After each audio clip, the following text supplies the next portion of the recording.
pengelolaan keuangan yang ada dalam instansi sebuah perusahaan. Tentunya sebuah perusahaan ataupun bisnis sangat membutuhkan manajemen keuangan yang baik agar perusahaannya berjalan dengan lancar. Nah, yang perlu kita ketahui ya, karena manajemen keuangan ini sangat mempengaruhi perusahaan, jadi harus kita ketahui beberapa konsep yang ada dalam memanajemen keuangan. Yang pertama, net income ataupun pendapatan bersih. Untuk pendapatan bersih ini merupakan pendapatan yang bersih yang sudah dikurangi dari harga pokok penjualan, pengeluaran operasional, bunga, depresiasi, amortisasi, dan juga pajak. Jadi semua indikator yang mempengaruhi keuangan itu dikurangi dan dari penghasilan yang kita dapat. Nah, hasil dari pengurangan tersebut merupakan pendapatan bersih. Nah, laporan ini sangatlah penting untuk kita menarik investor karena menjadi indikator utama untuk menilai kesehatan keuangan dalam perusahaan dan kelayakan investasi. Jadi investor akan melihat perusahaan itu dari pendapatan bersih perusahaan seperti itu. Makanya informasi ini terdapat dalam laporan laba rugi yang juga digunakan untuk mengukur profitabilitas perusahaan ataupun profit dari perusahaan. Nah, jika pendapatan bersih ini menunjukkan angka yang tinggi, maka dapat dipastikan bahwasannya kondisi keuangan dari perusahaan tersebut sangat baik, seperti itu. Nah, maka pemahaman mengenai manajemen keuangan ini sangat penting ya bagi sebuah perusahaan, maupun itu perusahaan yang besar atau perusahaan yang baru merintis. Yang kedua ada alokasi aset dan juga diversifikasi. Nah, alokasi aset ini seperti yang teman-teman tahu ya, mengalokasikan aset. Jadi mengalokasikan aset yang dipunyai oleh perusahaan. Nah, untuk mengalokasikan tersebut pasti adanya kesalahan gitu dalam perusahaan itu. Dalam mengalokasi aset itu bisa jadi dan juga dapat dipastikan itu ada kesalahan dalam pengalokasiannya karena kompleksitas data yang dikelola seperti itu. Nah, untuk meminimalisir hal tersebut dilakukanlah diversifikasi terhadap alokasi. Jadi alokasinya itu dikelompokkan gitu. Ada beberapa kategori. Yang pertama seperti properti, terus investasi atau aset lain yang berpotensi memberikan keuntungan seperti itu. Jadi alokasi aset ini sangat penting ya. Kalau misalnya teman-teman yang punya aset, nah pasti kita harus dalam perusahaan, pasti kita harus mengalokasikan dengan benar gitu kebutuhannya apa dalam perusahaan itu gitu. Nah, kalau misalnya alokasinya itu ada kesalahan, kita lakukan diversifikasi ataupun pengelompokan dalam pengalokasian aset. Nah, hal tersebut dilakukan untuk mendapatkan pemanfaatan aset yang lebih efisien dan juga sesuai dengan kebutuhan dari perusahaan. Yang ketiga ada konsep deal market. Nah, untuk konsep deal market ini ya teman-teman, ini berkaitan dengan konsep yang memberikan informasi kepada perusahaan tentang penurunan harga ataupun penurunan dari kualitas ataupun harga surat yang penting seperti itu. Jadi perusahaan itu menggunakan konsep deal market ini agar mereka tahu dan bisa membuat keputusan gitu saat ada penurunan dari harga. Mungkin nanti akan ada yang menjelaskan lebih detailnya ya teman-teman. Nah,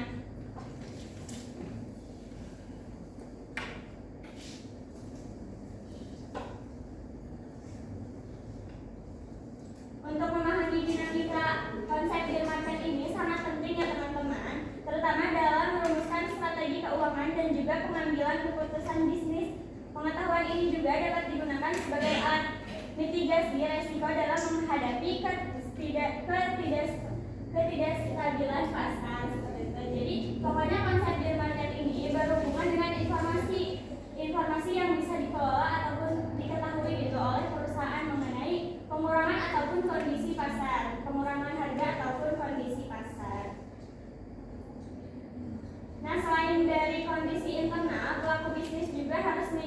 perkembangan eksternal termasuk fluktuasi pasar saham untuk menghindari kesalahan langkah dalam mengambil keputusan. Nah, makanya kalau misalnya perusahaan sudah tahu kondisi harga pasar dan sebagainya, itu makanya perusahaan bisa mengambil keputusan gitu dalam menentukan harga dan sebagainya. Kemudian ada tentang toleransi resiko. Yang keempat ada tentang toleransi resiko. Setiap investasi memiliki tingkat resiko tersendiri ya teman-teman. Jadi penting bagi perusahaan untuk memahami tentang toleransi resiko yang bisa mereka tanggung. Jadi kita sebagai pengusaha gitu, kalau misalnya membuka bisnis, kita tuh harus mengetahui tentang resiko yang akan kita miliki. Nah, resiko bisa datang dari berbagai faktor, baik internal seperti performa perusahaan maupun eksternal seperti kondisi ekonomi dan juga pasar. Melalui pemahaman yang baik dan terdapat manajemen keuangan perusahaan dapat melakukan evaluasi dan juga analisa risiko sebelum membuat keputusan investasi seperti itu.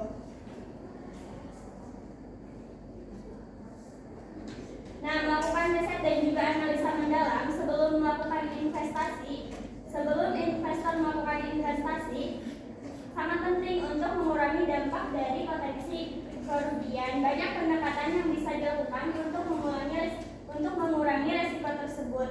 Namun tetap harus disadari bahwa resiko tidak bisa dihilangkan sepenuhnya. Jadi kita benar-benar harus bisa mencari tahu tentang resiko dari perusahaan ataupun bisnis yang kita kelola. Kemudian ada yang kelima, ada tingkat likuiditas. Tingkat likuiditas ini mengacu pada kemampuan perusahaan dalam memenuhi kewajiban jangka pendeknya seperti pajak. Itu kan kewajiban jangka pendek ya, ada waktu tertentu dalam pajak itu. Kemudian ada dividen dan juga utang usaha. Semakin baik kondisi keuangan, semakin tinggi tingkat likuiditas ini, semakin baik juga kondisi perusahaan. Karena perusahaan ini dapat memperlihatkan gitu kemampuannya untuk memenuhi kewajibannya secara tepat waktu dari segi utang perusahaan ataupun dari pajak dan juga dividen. Nah, untuk informasi tingkat likuiditas ini biasanya dilaporkan dalam bentuk rasio pada laporan keuangan dan menjadi indikator penting dalam mengevaluasi performa bisnis dan dari waktu ke waktu. Jadi pasti dilaporkan ya untuk likuiditas ini. Untuk likuiditas yang baik itu menunjukkan perusahaan mampu menjalankan operasional dengan lancar serta siap menghadapi kebutuhan dana mendesak. Selain itu, untuk likuiditas yang tinggi juga memberikan kepercayaan lebih bagi klien, investor dan juga mitra usaha. Nah, untuk saat ini ya sudah banyak aplikasi digital yang dapat membantu perusahaan dalam mengelola laporan keuangan tersebut, termasuk dalam memantau likuiditas secara real time sehingga mendukung pengambilan keputusan yang lebih cepat dan tepat. Seperti itu teman-teman, nanti akan dibahas lebih lanjut oleh yang lainnya. Sekian dari saya. Baik, terima kasih kepada Ibu yang telah memaparkan materinya. Selanjutnya, yaitu mengenai waktu manajemen keuangan akan disampaikan oleh Nadia pada sesi.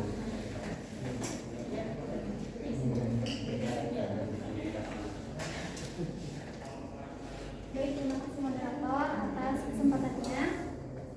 Selanjutnya adalah ruang lingkup manajemen keuangan. Dalam ruang lingkup manajemen keuangan terdapat 4 komponen utama yang bisa menjadi acuan atau panduan untuk mengambil keputusan.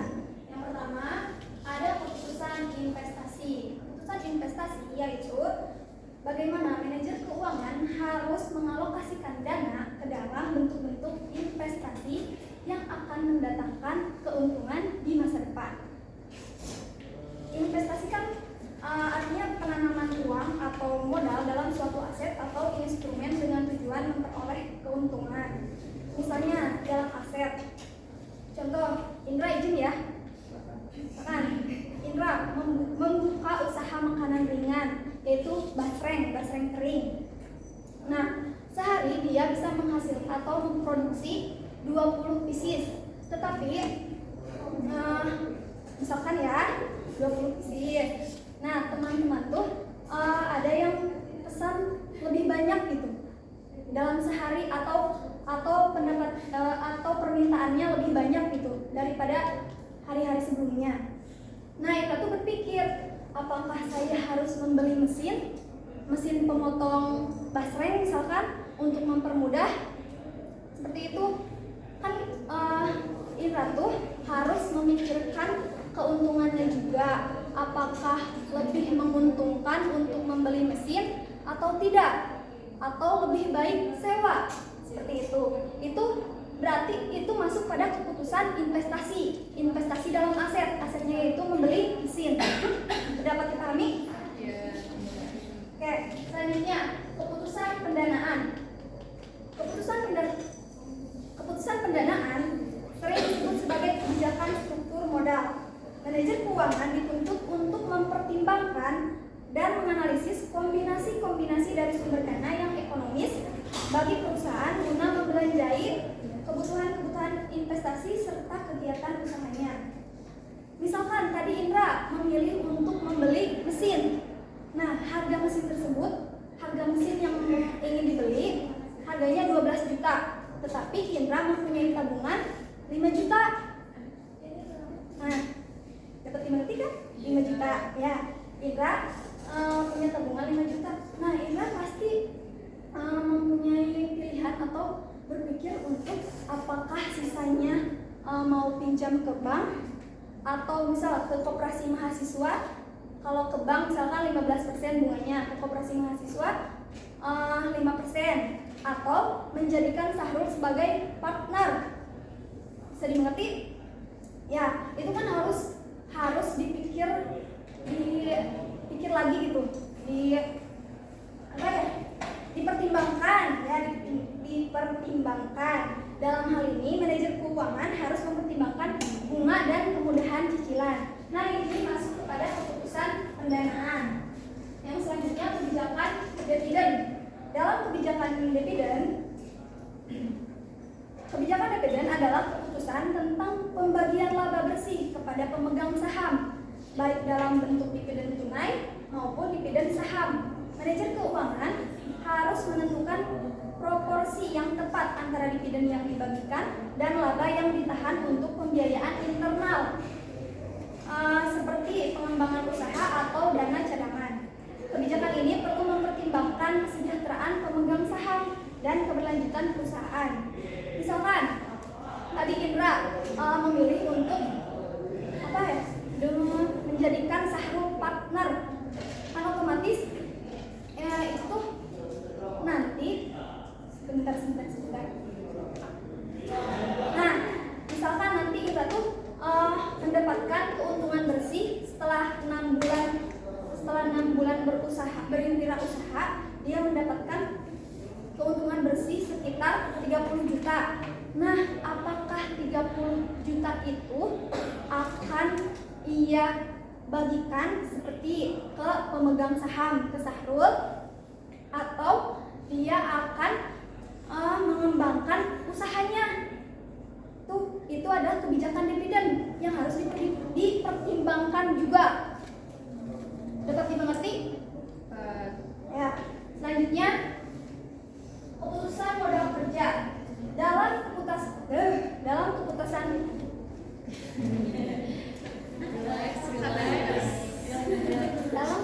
modal kerja termasuk di dalamnya ada keputusan pengelolaan aset.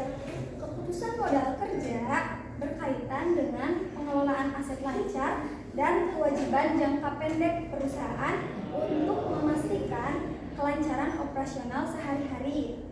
Ketika aset telah diperoleh dengan pendanaan yang tepat, maka aset-aset tersebut memerlukan pengelolaan secara efisien. Pengalokasian dana yang digunakan untuk pengadaan dan pemanfaatan aset ini menjadi tanggung jawab manajer keuangan. Jadi misalkan tadi Indra, ya, Indra tuh harus mengatur kas, membeli stok barang dan minyak sekaligus membayar gaji karyawan serta cicilan pinjaman. Nah, Indra tuh membuat aturan sederhana.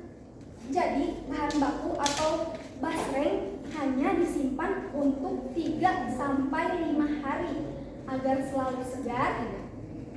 Pesanan besar harus dibayar uang muka dan sebagian keuntungan disimpan sebagai kas darurat.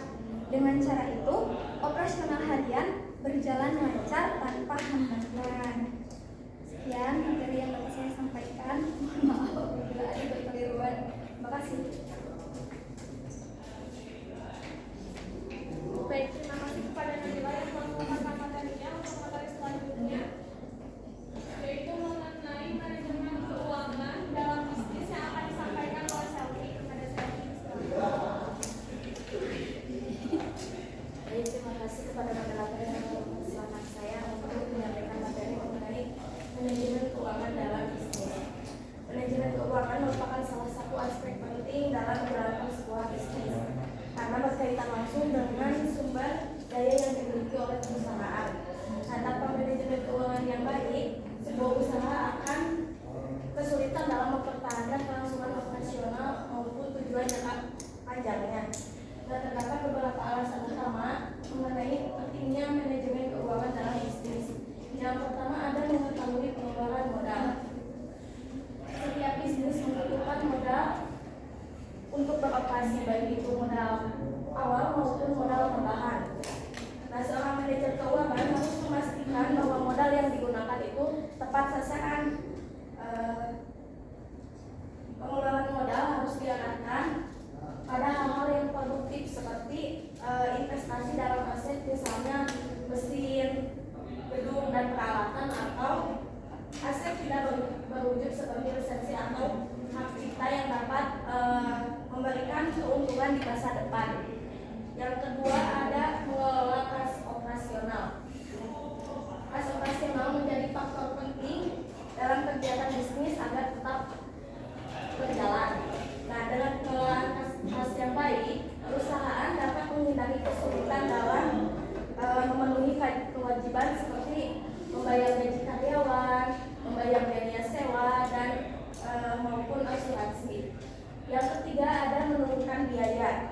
Pengelolaan arus kas yang efektif juga berdampak pada efisiensi biaya.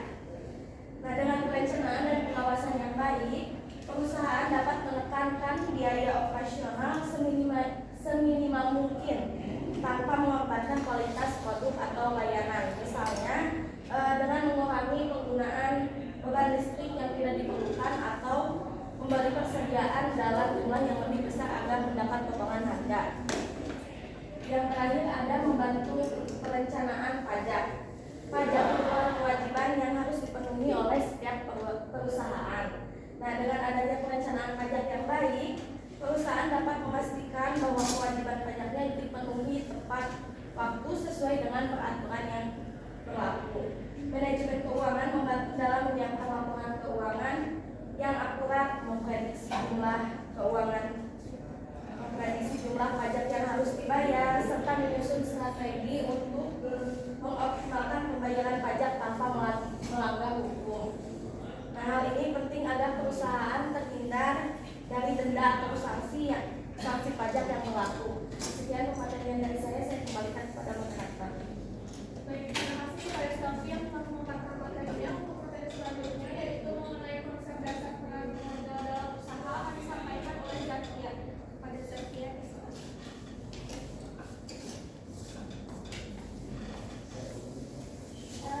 kasih kepada moderator yang telah memberi kesempatan kepada saya untuk menjelaskan materi mengenai konsep dasar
digunakan untuk memperoleh sumber daya yang kita butuhkan seperti alat produksi, kemudian ada bahan baku, kemudian ada tenaga kerja, dan keperluan-keperluan lainnya untuk membangun usaha. Misalnya ketika seseorang akan membangun kedai kopi, akan membangun usaha kedai kopi, maka orang itu pasti memerlukan beberapa sumber daya seperti mesin kopi, kemudian ada sewa tempat ataupun mungkin membeli tempatnya, kemudian bahan-bahan seperti biji kopi, gula dan lain sebagainya yang memang dibutuhkan dalam usaha tersebut. Nah, untuk yang kedua ada menjamin kelangsungan operasi atau operational continuity. Nah, setelah usaha berjalan, kebutuhan modal itu tidak akan berhenti.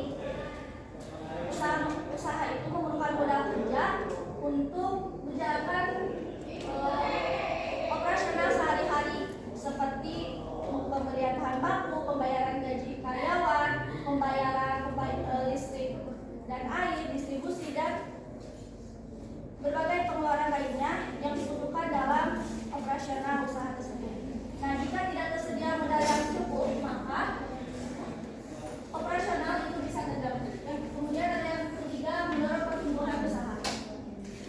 Modal itu juga berperan penting dalam mendorong pertumbuhan dan perkembangan usaha. Modal tambahan itu dapat digunakan untuk meningkatkan kualitas produk, meningkatkan kapasitas produksi, kemudian membuka cabang baru ataupun memperluas pasar, menambah variasi produk ataupun layanan, berinvestasi dalam teknologi yang lebih modern dan juga berinovasi yang disesuaikan dengan tren pasar. Yang selanjutnya yaitu meningkatkan profitabilitas dan daya saing. Modal yang dikelola dengan baik akan meningkatkan profitabilitas ataupun keuntungan dalam usaha. Hal ini karena ketika modal itu dikelola dengan baik, maka akan diperoleh pula keuntungan dalam usaha. Seperti misalnya si pelaku usaha itu dapat meningkatkan kualitas produk atau layanannya. Selain itu juga modal yang dikelola dengan baik akan memungkinkan pelaku usaha untuk melakukan suatu pelatihan kepada karyawan, kemudian memperbaiki peralatan serta mengadakan pengembangan dan juga riset dalam usaha tersebut. Nah, semua hal tersebut tentunya akan menambah ataupun meningkatkan daya saing usaha yang kita kelola di pasar, di persaingan pasar. Sekian yang dapat saya sampaikan, saya kembalikan kepada moderator. Baik, terima kasih kepada Jasmine telah mengembangkan materinya. Materi selanjutnya yaitu mengenai jenis-jenis modal akan disampaikan oleh Astia. Kepada Astia, silakan.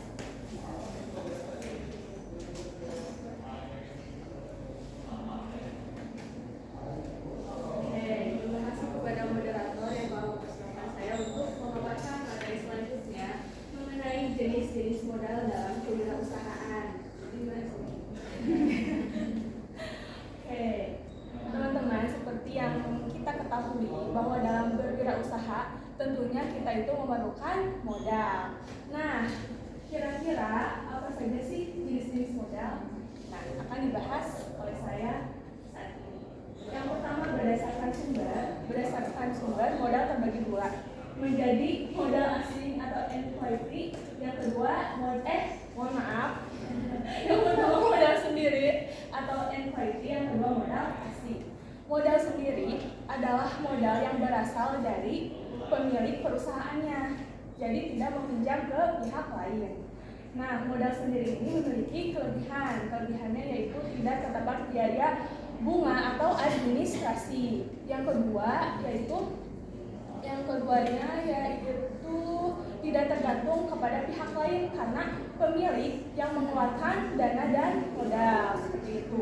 Sedangkan kekurangannya yaitu dana yang dikeluarkan itu terbatas gitu, tergantung dana yang dimiliki oleh pemilik, serta kurangnya motivasi dalam mengembangkan bisnis. Gitu.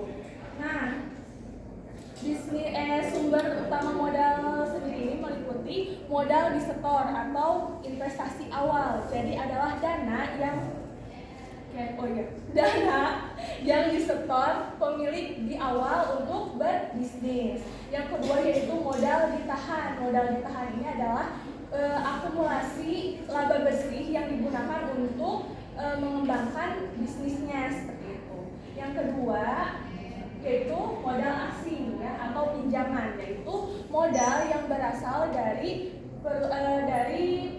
luar perusahaan. Biasanya yaitu menggunakan pinjaman. Nah, kelebihan dari modal asing ini yaitu dana yang dipinjam tidak terbatas gitu. Boleh mengajukan untuk meminjam bermiliar-miliar juga, boleh mungkin dengan persyaratan tertentu tentunya. Terus kelebihannya juga yaitu motivasi usaha yang tinggi. Sedangkan kekurangannya yaitu dikenakan biaya bunga dan administrasi, harus mengembalikan modal asing, dan terdapat beban moral jika bisnis yang dibangun itu mengalami kegagalan. Nah, sumber dari dana asing dapat diperoleh dari yang pertama dari pinjaman perbankan, baik itu swasta maupun negeri. Yang kedua, pinjaman dari lembaga keuangan, contohnya dari perusahaan leasing, modal ventura, dana pensiun, dan lain sebagainya. Yang ketiga, dari pinjaman perusahaan non-keuangan. Terus jenis modal yang kedua yaitu berdasarkan bentuk. Berdasarkan bentuknya, modal dapat terbagi menjadi modal konkret dan modal abstrak. Modal konkret itu adalah modal yang berwujud.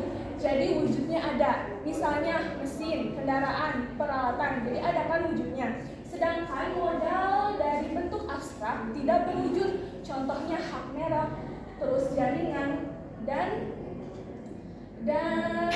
nama baik perusahaan. Jadi tidak ada bentuknya gitu.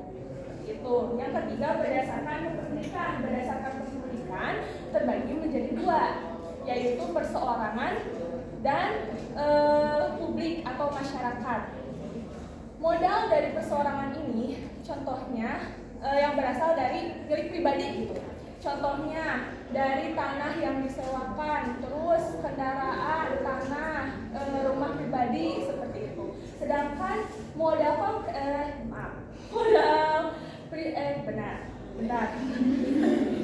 Sedangkan modal masyarakat itu contohnya seperti rumah sakit, jalan umum, dan stasiun kereta api yang digunakan secara umum oleh masyarakat atau publik.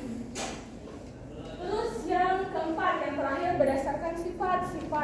Berdasarkan sifatnya, modal terbagi menjadi dua, yaitu modal tetap dan modal lancar. Modal tetap ini adalah modal yang bisa dipakai berulang kali dalam jangka waktu yang panjang. Contohnya peralatan, mesin, kendaraan, gedung, bangunan, dan sebagainya. Sedangkan modal lancar adalah modal yang habis terpakai dalam satu kali proses produksi. Contohnya adalah bahan baku dari proses produksi di perusahaan seperti itu. Mungkin cukup yang dapat saya sampaikan. Terima kasih. Saya kembali kepada moderator. Baik, terima kasih kepada Astrid ya telah materinya. Selanjutnya yaitu mengenai strategi memperoleh dan mengelola modal akan disampaikan oleh saya sendiri. Yang pertama ada strategi memperoleh modal. Ibarat membangun rumah, modal memainkan peran penting sebagai fondasi untuk melakukan suatu usaha. Tanpa adanya modal yang cukup, usaha tidak akan berjalan dengan lancar. Terdapat beberapa strategi yang dapat dilakukan untuk memperoleh modal. Yang pertama dengan tabungan pribadi. Tabungan pribadi dapat digunakan sebagai langkah pertama yang umum digunakan karena tidak perlu mengurus dokumen serta tidak perlu berurusan dengan pihak ketiga seperti bank atau investor. Dengan menggunakan tabungan pribadi, seseorang dapat menggunakan kebebasan penuh untuk mengelola dana tanpa khawatir akan biaya tambahan ataupun bunga. Yang kedua dengan crowdfunding. Crowdfunding adalah salah satu cara yang kini semakin populer untuk digunakan dalam mendapatkan tambahan modal. Dengan menggunakan crowdfunding, seseorang dapat menggalang dana dari banyak orang melalui platform online. Seseorang yang menyumbang dana biasanya mendapatkan imbalan berupa produk ataupun layanan dari usaha tersebut. Crowdfunding ini cocok bagi seseorang yang memiliki ide bisnis yang kreatif dan menarik perhatian banyak orang. Yang ketiga, bisnis. Rekan bisnis juga dapat dipilih bagi seseorang yang kekurangan modal dalam menjalankan suatu usaha. Melalui kerjasama ini, modal yang dibutuhkan dapat dibagi bersama. Selain itu, dapat berbagi ide dan berbagi tanggung jawab. Namun, penting untuk memilih rekan bisnis yang memiliki visi dan kompetensi yang sesuai dengan usaha tersebut agar usaha berjalan dengan efektif dan mendukung perkembangan usaha. Yang terakhir ada pinjaman bank atau lembaga keuangan. Pengajuan pinjaman ke bank atau lembaga keuangan juga dapat menjadi solusi bagi seseorang yang memerlukan modal dengan jumlah yang cukup banyak. Misalnya melalui kredit usaha rakyat dengan bunga yang rendah ataupun pinjaman tanpa agunan yang ditujukan bagi usaha kecil dan menengah. Namun proses pengajuannya memerlukan persyaratan yang cukup ketat seperti dokumen usaha, laporan keuangan, dan jaminan. Setelah itu terdapat pula strategi mengelola modal. Yang pertama ada perencanaan keuangan. Perencanaan ini dapat dilakukan dengan menyusun anggaran yang berfungsi sebagai panduan dalam mengontrol setiap pengeluaran dan pemasukan usaha. Dengan anggaran ini juga dapat mencegah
akan menghilangkan kepercayaan pihak investor pada kita. Sedangkan kalau misalnya terlambat menagih piutang justru akan membuat kerugian bagi perusahaannya karena kehilangan peluang untuk mengubah piutang menjadi kas dari perusahaan. Lalu yang ketiga, mendukung pertumbuhan usaha.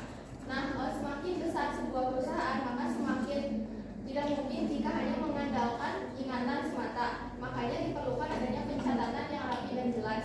Misalnya saat perusahaan ingin mengetahui lagi informasi lengkap, maka perusahaan itu harus mengumpulkan maka pihak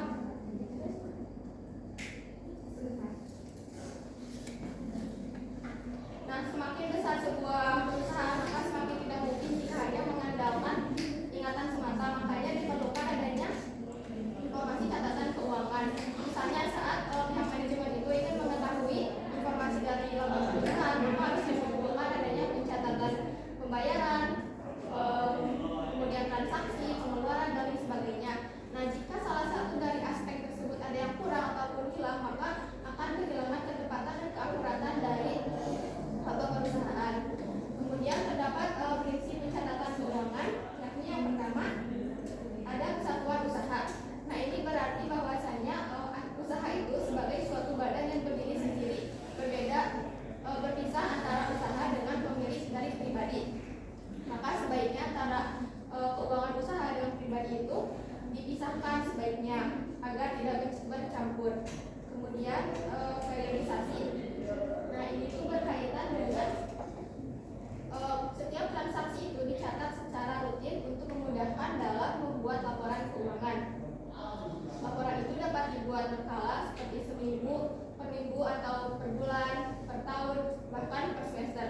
Kadangkala pihak perusahaan itu ingin segera mengetahui informasi perusahaan tanpa harus menunggu akhir tahun, makanya dapat dibuat per minggu ataupun per bulan. Lalu yang kedua adalah kelangsungan usaha. Saat kita memulai suatu usaha, pastinya bukan untuk jangka pendek, artinya kita asumsikan usaha itu untuk jangka panjang. Makanya kalau misalnya kita membeli sebuah barang, kita usahakan catatnya itu menggunakan harga belinya bukan harga pasarnya, karena kalau misalnya menggunakan harga pasar, otomatis harga pasar itu kan akan berubah dari tahun ke tahunnya. Makanya kita catat menggunakan harga belinya untuk menjaga nilai dari suatu barang. Lalu yang keempat adalah objektivitas. Objektivitas ini berkaitan dengan sebuah transaksi itu dicatat berdasarkan hal yang sebenarnya, tidak bias dan tidak mengada-ngada. Kemudian dapat juga diberi tambahan bukti seperti nota, faktur, atau kwitansi yang menjadi pendukung dari transaksi. Lalu yang terakhir ada unit moneter.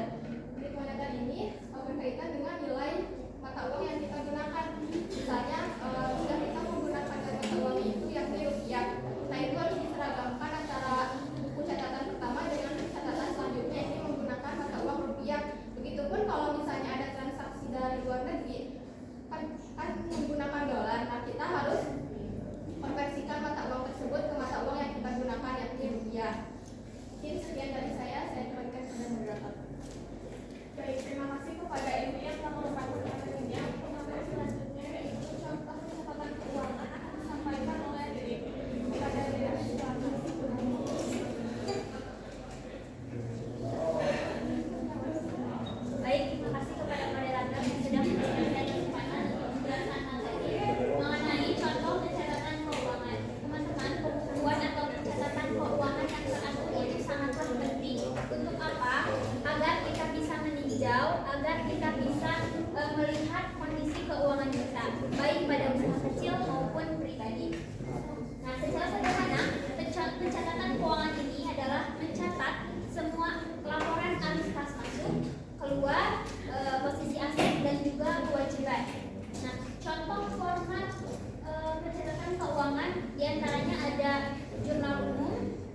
debit pada kas dan kredit pada modal.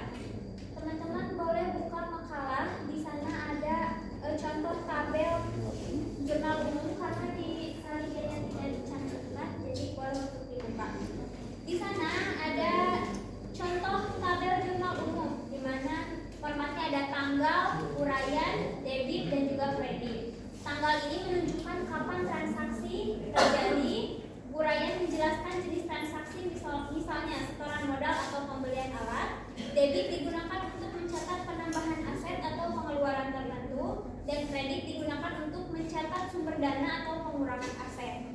Nah, di dalam tabel ini bisa dilihat pada tanggal 1 September pemilik menyetor modal, maka kas bertambah menjadi 10 juta di kolom debit. Sementara modal dicatat di kolom kredit sebesar 10 juta. Pada 2 September, perusahaan membeli peralatan tunai 5 juta rupiah. Karena peralatan bertambah, maka dicatat di debit, sedangkan kas berkurang sehingga dicatat di kredit. Jadi prinsip pentingnya itu jurnal umum, debit dan juga kredit itu harus sama jumlahnya atau menjaga keseimbangan. Nah, yang kedua itu contoh perhitungan keuangan itu ada buku besar. Buku besar ini berfungsi untuk merangkum transaksi yang sudah dicatat di jurnal umum. Jadi setiap akun seperti utang, kas dan juga modal itu memiliki halaman tersendiri. Nah, dengan dibuatnya buku besar ini, kita bisa melihat saldo akhir dari setiap tahun. Silakan teman-teman buka lagi contoh format tabel buku besar. Di sana ada seperti ini tanggal, keterangan, debit, kredit dan juga saldo kas. Rincian transaksinya pada 1 September kas bertambah 10 juta, saldo kas menjadi 10 juta. Sedangkan pada tanggal 2 September kas berkurang 5 juta karena ada pembelian peralatan, sehingga saldo akhir menjadi 5 juta. Itu buku besar. Yang ketiga ada laporan arus kas. Sederhananya laporan arus kas ini menjelaskan dari mana kas masuk dan untuk apa kas dikeluarkan. Dibagi menjadi 3 aktivitas. Yang pertama itu operasi, investasi dan juga pendanaan. Contohnya penerimaan dari penjualan masuk ke arus operasi, sedangkan pembelian peralatan masuk ke arus investasi. Contoh pada tabelnya di sini ada penjelasan arus operasi transaksi sehari-hari, misalnya ada penerimaan dari penjualan di sini 20 juta dan pengeluaran biaya operasionalnya 8 juta. Lalu ada arus investasi terkait aset tetap, misalnya ada pemasukan 2 juta dari penjualan aset, tetapi ada pengeluaran 10 juta untuk membeli peralatan. Lalu arus pendanaan berhubungan dengan modal dan pinjaman, misalnya ada setoran modal 15 juta, tapi juga di sini ada pengeluaran 15 juta, misalnya pembayaran utang atau dividen. Nah, perubahan kas, selisih antara total penerimaan 37 juta dan total pengeluaran 23 juta, maka perubahan kasnya jumlahnya menjadi 14 juta. Tuh, yang terakhir itu ada neraca.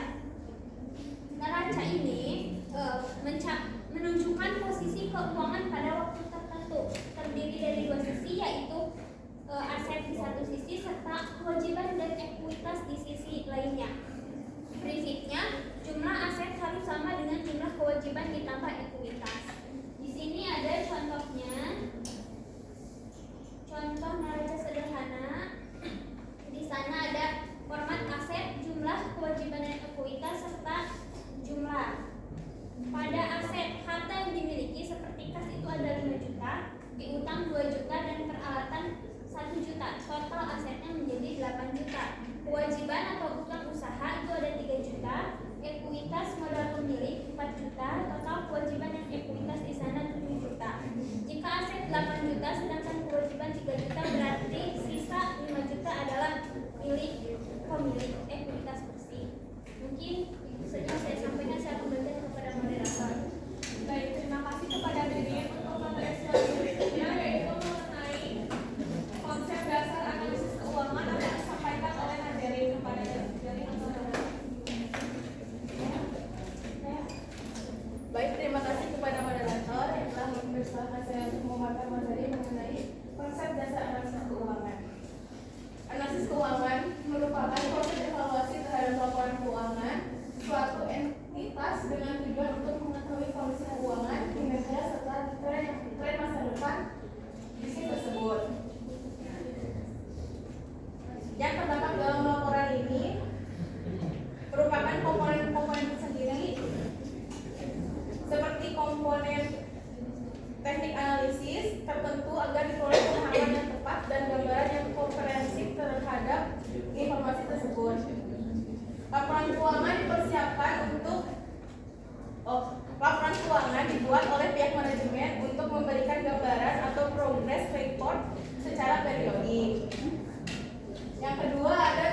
Neraca atau balance sheet adalah laporan keuangan yang menggambarkan posisi keuangan perusahaan pada suatu saat yang merupakan nilai perusahaan pada waktu tertentu.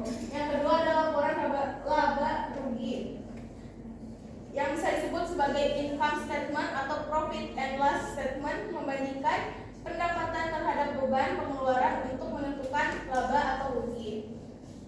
Yang ketiga adalah laporan arus kas yang merupakan laporan keuangan yang memperlihatkan penerimaan kas dan pengeluaran kas suatu perusahaan dalam satu periode tertentu. Sekian dari saya kembalikan kepada moderator. Baik, terima kasih kepada Nazari untuk materi selanjutnya atau materi terakhir, yaitu mengenai alat analisis keuangan akan disampaikan oleh Siti Sofia kepada Siti Sofia.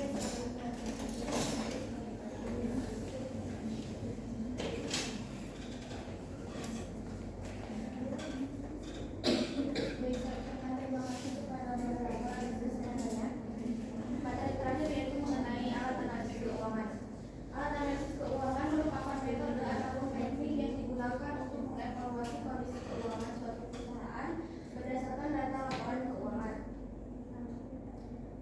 Menurut Walsiara menyatakan bahwa analisis laporan keuangan merupakan segala sesuatu yang menyangkut penggunaan informasi akuntansi untuk membuat keputusan bisnis dan juga investasi. Nah, dalam alat analisis keuangan, manajemen keuangan meliputi beberapa rasio utama. Yang pertama, rasio likuiditas. Rasio likuiditas ini merupakan rasio yang digunakan dalam mengukur suatu kemampuan perusahaan dalam menyelesaikan kewajiban jangka pendek suatu perusahaan dengan melihat aktiva lancar perusahaan relatif terhadap utang lancarnya. Terdapat beberapa aspek dalam rasio likuiditas ini. Yang pertama ada rasio lancar. Nah, rasio lancar ini merupakan perbandingan antara aktiva lancar dengan utang lancar. Rasio yang rendah menunjukkan bahwa suatu perusahaan mungkin tidak mampu membayar utang-utangnya di masa depan tepat pada waktunya. Kemudian ada yang kedua, mohon maaf ya terdapat kekeliruan, harusnya rasio cepat. Yang kedua ada rasio cepat atau quick ratio, merupakan rasio yang menunjukkan kemampuan perusahaan memenuhi atau membayar suatu kewajiban atau utang lancar dengan aktiva lancar tanpa memperhitungkan nilai kesediaan. Yang ketiga ada rasio kas. Rasio kas ini merupakan alat yang digunakan untuk mengukur seberapa besar suatu uang kas yang tersedia untuk membayar utang. Nah, ketersediaan uang kas juga dapat ditunjukkan dari tersedianya dana kas atau yang setara dengan kas seperti rekening giro atau tabungan yang ada di bank.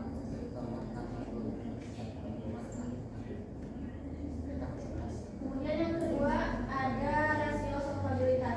Nah, tujuan dari rasio solvabilitas ini adalah untuk menunjukkan tingkat efektivitas penggunaan aktiva ataupun kekayaan perusahaan kepada kita sebagai investor. Nah, menilai kemampuan perusahaan memenuhi kewajiban jangka panjang seperti rasio utang terhadap ekuitas. Yang ketiga ada rasio profitabilitas. Ada 4 elemen. Yang pertama, return on asset. Ini menunjukkan bahwa ini menunjukkan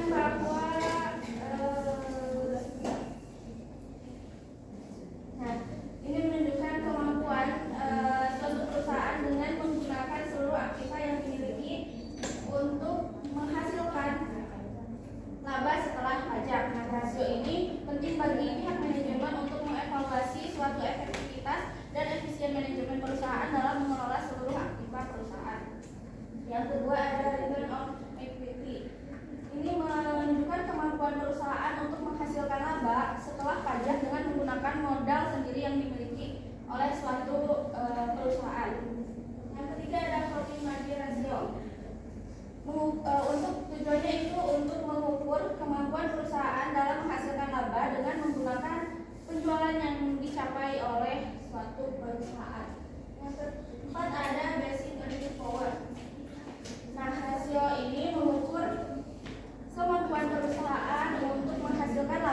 belum bunga dan pajak dengan menggunakan total aktiva yang dimiliki oleh suatu perusahaan.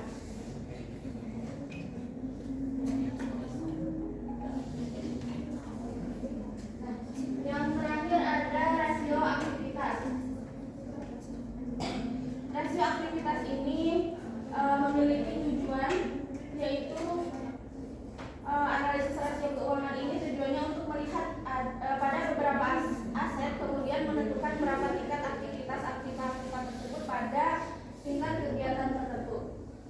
Terdapat beberapa elemen dalam rasio aktivitas ini.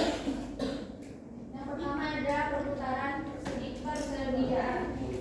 Perputaran persediaan merupakan rasio yang digunakan untuk mengukur berapa kali dana yang ditanam dalam persediaan diputar dalam satu periode.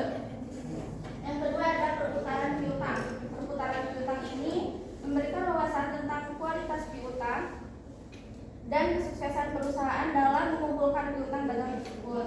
Yang ketiga ada perputaran modal kerja. Perputaran modal kerja ini merupakan salah satu rasio untuk mengukur ataupun menilai keefektifan modal kerja perusahaan selama periode-periode tertentu. Yang keempat ada perputaran aktiva tetap. Nah, rasio ini merupakan rasio yang digunakan untuk mengukur berapa kali dana yang ditanamkan dalam aktiva tetap berputar dalam satu periode. Yang terakhir ada perputaran total aset. Perputaran total aset ini digunakan untuk mengukur suatu perputaran semua aktiva yang dimiliki oleh suatu perusahaan. Kemudian juga mengukur berapa jumlah penjualan yang diperoleh dari suatu pihak. Sekian materi dari saya kembalikan kepada moderator. Baik, terima kasih kepada Sofia.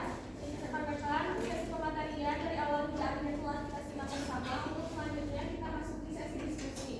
Silakan kepada yang ingin bertanya dapat mengacungkan tangan, sebutkan nama, NPM dan pertanyaan secara singkat dan jelas.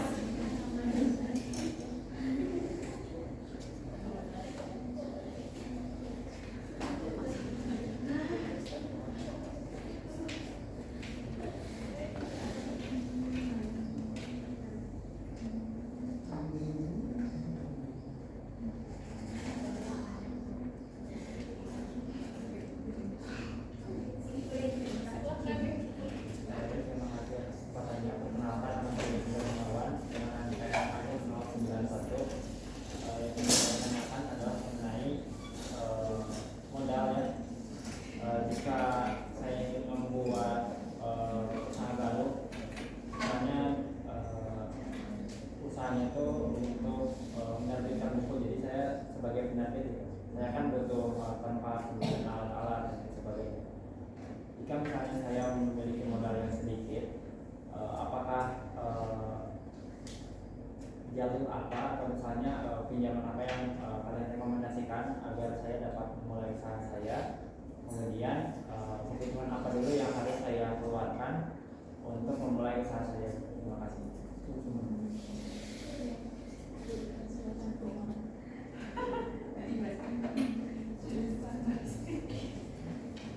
Ada lagi yang ingin bertanya?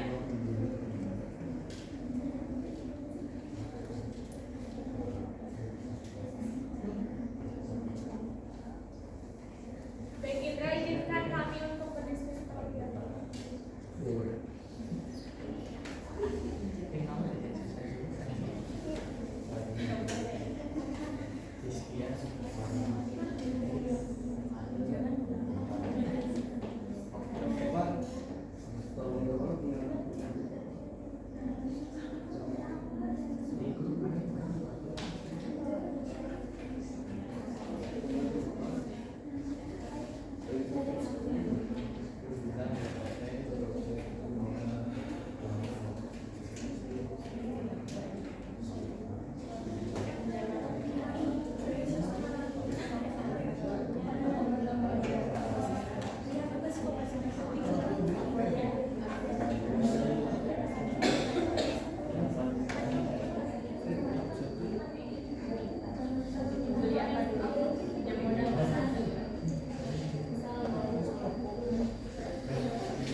gitu. Lebih baik kita itu mengambil pinjaman yang memang untuk UMKM gitu, dan juga dari segi bunganya juga tidak terlalu besar kan. Ada yang disediain oleh pemerintah, misalnya dari KUR ataupun kredit usaha rakyat, bunganya rendah sekitar 6% per tahun. Nah ini tuh cocok untuk UMKM. Terus juga tadi apa? Terus ada juga Koperasi Merah Putih, itu tuh kalau nggak salah di kerjasamanya tuh sama kelurahan atau desa gitu. Jadi sebenarnya itu dikembalikan ke investasi, bukan kewajiban, keinginan dan juga kesanggupannya bagaimana, karena kan berbeda-beda. Kalau misalnya pinjam uang itu berbeda-beda loh, pembayarannya dari kita berbeda-beda gitu, berapa tahun ataupun berapa bulannya. Nah itu dikembalikan kepada kita. Tapi kalau misalnya mau merekomendasikan, lebih baik ya untuk khusus UMKM dari KUR ataupun pinjaman Merah Putih seperti itu. Terus kalau KUR itu ada di setiap bank ya, kalau nggak salah. Kalau pinjaman KUR itu kalau nggak salah ada di setiap bank, seperti bisa dilihat aja di bank BSI atau bank apapun itu. Terus untuk apa saja sih yang harus dibeli kalau misalnya mau buka usaha? Buku, pembelian bukunya penerbitan. Kalau menurut kami sih ya, yang paling penting itu elemen-elemen yang mau menghasilkan penerbitannya. Contohnya seperti laptop ataupun komputer. Kan dari penerbitan itu suka ada yang tim editor, ya enggak? Ya. Tim editor itu kan biasanya disediain sama perusahaan penerbitan itu ya. Tapi nggak tahu sih, setahu aku ini mah. Nah, biasanya itu tuh yang harus memadai dulu kayak laptop atau komputer, terus software dasar, tentunya juga printer ya. Karena biasanya penerbitan tuh ya di print juga, dicetak juga dari penerbitannya gitu. Terus promosi ataupun distribusi.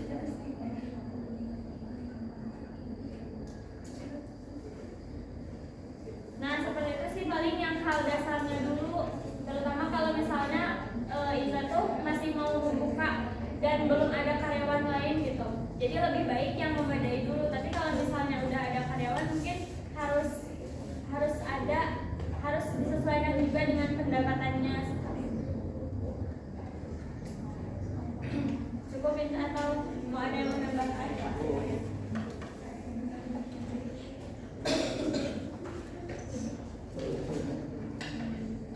Ya dari kami mas segitu sih, barangkali ada yang mau ditanyain lagi. Menanggapi ya terkait yang dari usaha rakyat, syaratnya di sini itu harus memiliki usaha mikro yang tengah berjalan, minimal berjalan selama 6 bulan. Sedangkan saya kan baru mau memulai, jadi yang sudah bisa. Sedangkan yang Koperasi Merah Putih itu saya harus terdaftar sebagai anggotanya, dan untuk mendaftarkan harus ada usaha juga. Kiranya apa selain pinjol yang bisa dilakukan untuk mulai usaha.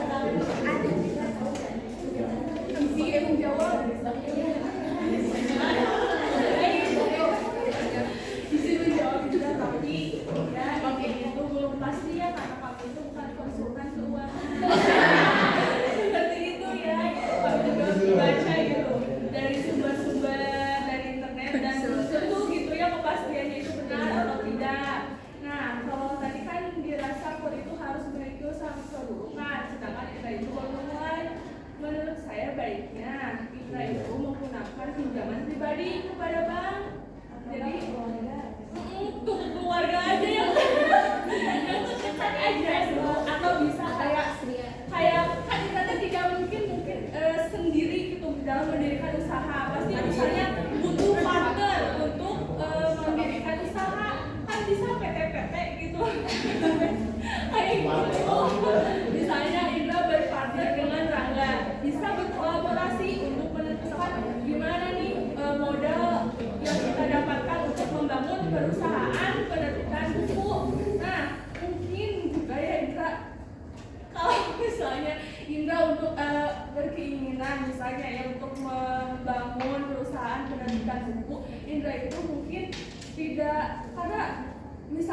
kondisi Indra itu awam gitu, tiba-tiba ya pengen buku, kepikiran bikin perusahaan untuk penerbitan buku, sedangkan Indra itu tidak tahu seluk-beluk tentang penerbitan buku itu bagaimana. Nah baiknya Indra itu kayak bekerja dulu di penerbitan buku gitu supaya tahu, oh di penerbitan buku itu ada A, B, C, jadi ada gambaran seperti itu.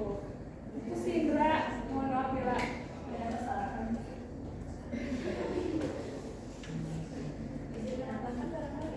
Boleh, izin menambahkan, Indra tahu ada Mahestra Rasta Andara. Apa itu? Ini beliau itu penulis, membuat penerbitan buku sendiri. Tapi awal mula beliau membuat penerbitan buku itu tidak langsung menerbitkan buku. Yang pertama membuka kelas dulu, dan kemudian dia juga jadi modalnya saya bisa memperkirakan itu adalah ilmu dia dan juga internet. Jadi tidak ada modal yang terlalu besar. Yang pertama dia menjangkau audiens dulu nih, dia membangun branding dulu, kemudian dia membuat sekolah menulis Indonesia. Nah nanti di sekolah menulis Indonesia itu alumni-alumninya itu ada grup, dan di grup itu beliau sering memberikan event seperti misalnya penulisan cerpen atau misalnya antologi buku, ya entah itu misalnya tentang non-fiksi dan sebagainya, misalnya pengalaman pribadi dari orang-orang tersebut yang ingin berpartisipasi. Nanti imbalannya itu adalah sertifikat untuk juara-juaranya. Kemudian nanti apabila orang-orang yang menulis tersebut bisa menjual hasil tulisan antologinya, itu bisa dapat fee gitu. Jadi nanti yang mencetaknya adalah si penerbit dari Maestra tadi gitu, yang menerbitkan buku antologi itu. Nah nanti audiensnya yang menjual, kan dia itu tulisan dia kan pasti pengen dijual gitu. Nanti dia menjual itu ke orang-orang gitu, nanti dia dapat fee. Jadi pendapatannya ke penerbitnya, ke perusahaan maestranya sendiri, sama dapat fee juga komisi nih untuk mereka-mereka yang menulis dan juga menjual seperti itu. Jadi modalnya tidak harus selalu kita modal besar dulu dari pribadi atau pinjaman, tapi kita bisa memanfaatkan dari audiens gitu, dari klien kita sekreatif mungkin gitu. Oke, izin menambahkan lagi Indra, saya jadi teringat. Jadi ada satu akun Instagram mungkin misalnya lomba membaca puisi ya misalnya gitu. Terus di persyaratannya nanti orang yang mendaftar puisi harus membayar sekitar berapa ya, 100.000 misalnya untuk biaya jika penulis tersebut ingin diterbitkan. Nah itu kan bisa jadi salah satu trik ya mungkin. Jadi bisa Indra untuk menerbitkan bukunya gitu. Suka ada gak sih pernah kan gitu, kalian tuh harus bayar untuk agar bisa kalian itu diterbitkan, misalnya karya-karyanya seperti itu. Indah. Nah itu konteksnya kan bayar dulu ya untuk membuat karya gitu. Tapi kalau misalnya yang Maestra tadi awalnya tidak bayar, tapi yang penting menjual gitu. Di akhirnya itu silakan untuk menjual, nanti kalian dapat komisi gitu dari penjualan seperti itu. Jadinya para penulis itu bisa banyak gitu di antologi itu, dan mereka menjual itu gitu ke rekan-rekannya, teman-temannya. Jadi mereka dapat komisi, sementara kan komisi paling 25%, 25%-nya ke penerbit gitu. Beliau sendiri yang ada. Jadi sistemnya juga pre-order. Izin menambah ya, karena kalau modal kita sudah menemukan masalahnya gitu, menemukan solusinya. Memang tidak bisa untuk melakukan pinjaman kan, dan itu pun resikonya tinggi. Jika misalnya saya mencari modal, sudah mengumpulkan modal, misal modalnya sudah terkumpul sekian, misal 20 juta atau 30 juta gitu. Nah, bagaimana cara saya mengelola keuangan tersebut gitu? Apa yang harus saya keluarkan terlebih dahulu gitu? Saya harus mengubah uang ini menjadi aset apa dulu gitu untuk menjalankan usaha ini.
keperluan dasar pokoknya mah. Jadi kan Indra mau menghasilkan karya ya, percetakan maksudnya karya yang mau menghasilkan buku. Pastinya yang gak jauh dari printer, yang kayak gitu kan itu juga ada harganya. Harus ada gitu dari percetakan itu harus ada printer, terus juga tinta. Pokoknya mah yang seperti itu harus benar-benar diatur. Terus juga perangkat lunak untuk desain ya seperti komputer mungkinnya itu mah. Kalau misalnya mau pakai Canva Premium juga boleh. Tapi kalau misalnya desain mah biasanya dikembalikan ke ini, ke yang mau kerja sama ya. Terus apa lagi ya? Ya yang seperti itu, mesin potong kertas, mesin laminating, pokoknya bahan